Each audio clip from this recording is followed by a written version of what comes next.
दोस्तों, संवाद दर्पण पर आपका स्वागत। प्रणाम। मैं राम बंधु तिवारी।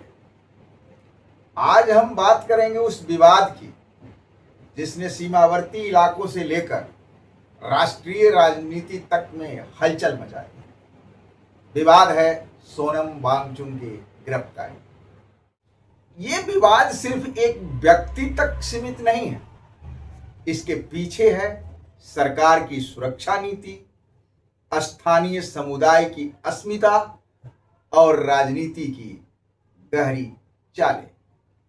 तो आइए इसे तर्क और तथ्यों के आधार पर समझते हैं। सरकार का कहना है कि सीमावर्ती इलाके में राष्ट्रीय सुरक्षा सबसे ऊपर है। अगर कोई व्यक्ति या कोई गतिविधि देश की अखंडता के खिलाफ है तो कार्रवाई जरूरी है। और कई बार सांस्कृतिक पहचान के नाम पर अलगाववादी जो ताकतें हैं, जो उनकी सोच है और वह पनपने लगे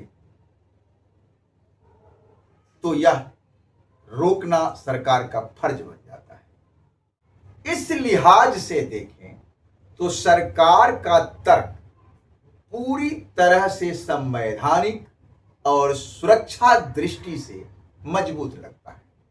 लेकिन कहानी का एक दूसरा पहलू भी है।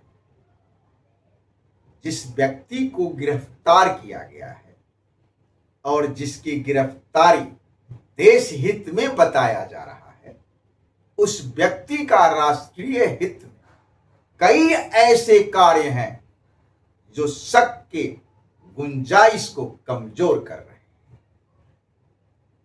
तभी तो गिरफ्तारी को अनुचित कहने वाले लोगों का कहना है कि इस कदम से असहमति की आवाजों को दबाया जा रहा है।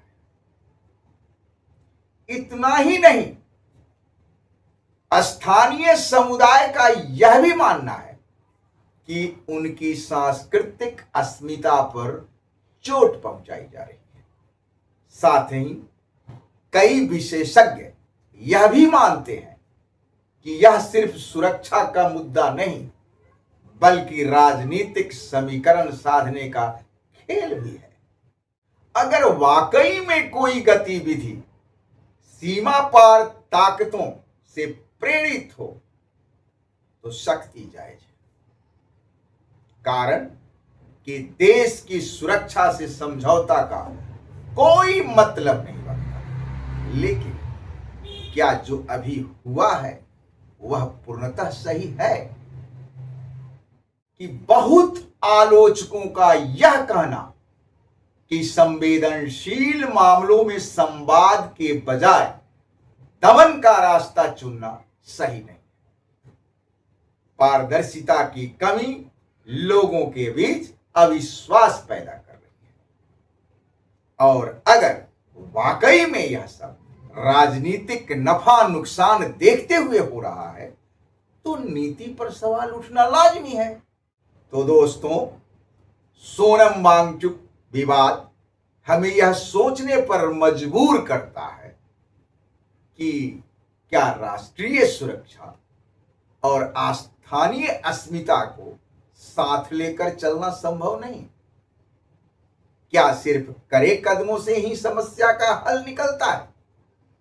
मेरा समझ कह रहा है कि इस संवेदनशील मुद्दे पर ज्यादा जरूरी है संवाद, पारदर्शिता और भरोसा। अगर आपको यह विश्लेषण उपयोगी लगा तो कमेंट में बताइए कि आपके हिसाब से सरकार का कदम सही है या गलत। हम अगले वीडियो में फिर मिलेंगे। ऐसे ही किसी महत्वपूर्ण मुद्दे पर गहराई से चर्चा भी करेंगे। तब तक धन्यवाद। प्रणाम।